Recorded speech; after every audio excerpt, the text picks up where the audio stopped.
prioritas nomor satu kami di Kemdikbud adalah untuk bisa mengembalikan anak ke sekolah dengan cara yang paling aman. Jadi prioritas kami itu bukan adalah untuk melanjutkan PJJ dan sampai selama-lamanya, itu sama sekali tidak benar. Prioritas nomor satu adalah bagaimana mengembalikan anak kepada sekolah tatap muka seaman mungkin. Diimbau kepada seluruh masyarakat agar selalu menggunakan masker ketika keluar rumah.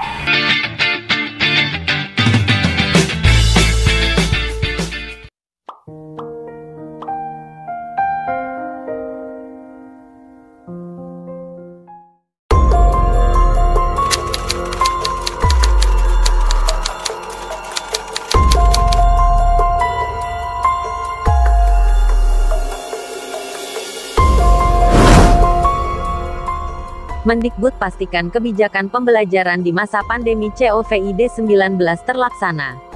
Jurnalis, Harits Trian Ahmad, Jakarta. Menteri Pendidikan dan Kebudayaan, Mendikbud, Nadiem Anwar Makarim bersama Menteri Dalam Negeri Muhammad Tito Karnavian melakukan rapat koordinasi, rakor, dengan seluruh kepala daerah untuk memastikan kebijakan pembelajaran di masa pandemi COVID-19 terlaksana dengan baik di daerah.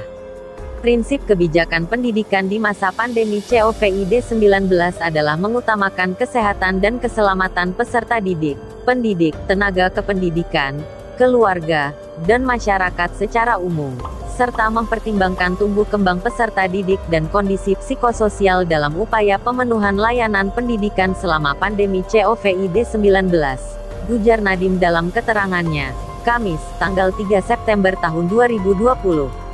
Pemerintah mengeluarkan berbagai kebijakan dan inisiatif untuk menghadapi kendala pembelajaran di masa pandemi COVID-19, seperti revisi Surat Keputusan Bersama (SKB) 4 Menteri yang telah diterbitkan tanggal 7 Agustus tahun 2020, untuk menyesuaikan kebijakan pembelajaran di era pandemi saat ini.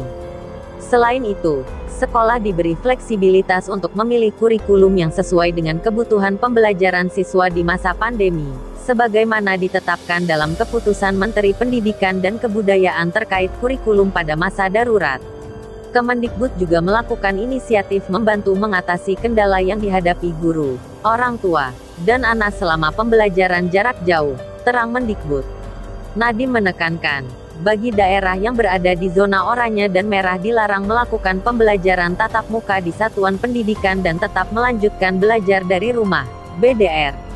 Prosedur pengambilan keputusan pembelajaran tatap muka di zona kuning dan hijau, lanjut Nadiem, tetap dilakukan secara bertingkat seperti pada SKB sebelumnya. Pemda, kantor, Kanwil Kemenak dan sekolah memiliki kewenangan penuh untuk menentukan apakah daerah atau sekolahnya dapat mulai melakukan pembelajaran tatap muka. Bukan berarti ketika sudah berada di zona hijau atau kuning, daerah atau sekolah wajib mulai tatap muka kembali ya, ujar Nadiem. Di sisi lain, dia memaparkan, daerah sudah dalam zona hijau atau kuning, serta Pemda dan sekolah sudah memberikan izin pembelajaran tatap muka. Keputusan terakhir ada di orang tua. Jika orang tua tidak mengizinkan putra-putrinya mengikuti pembelajaran tatap muka, anaknya tetap melanjutkan belajar dari rumah. Pembelajaran tatap muka di sekolah di zona kuning dan hijau diperbolehkan, namun tidak diwajibkan, tutur Mendikbud. Tahapan pembelajaran tatap muka satuan pendidikan di zona hijau dan zona kuning dalam revisi SKB 4 Menteri dilakukan secara bersamaan pada jenjang pendidikan dasar dan menengah dengan pertimbangan risiko kesehatan.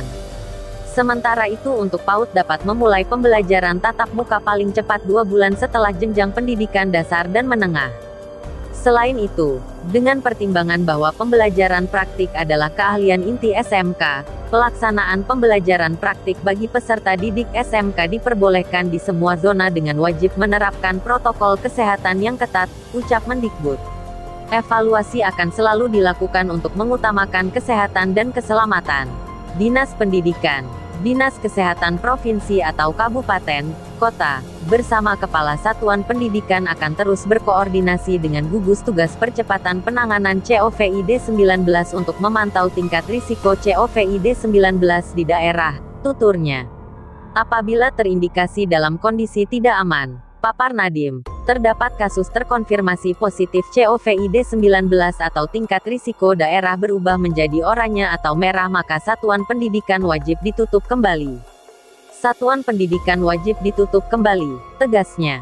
Sebagaimana diketahui sejak Maret tahun 2020, Kemendikbud telah melakukan penyesuaian kebijakan pendidikan, serta menyediakan inisiatif dan solusi di masa pandemi COVID-19.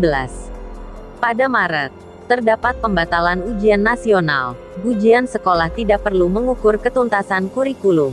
Sekolah yang belum melaksanakan ujian dapat menggunakan nilai 5 semester terakhir untuk menentukan kelulusan siswa. Mekanisme PPDB tidak mengumpulkan siswa dan orang tua. PPDB jalur prestasi berdasarkan akumulasi nilai rapor dan prestasi lain.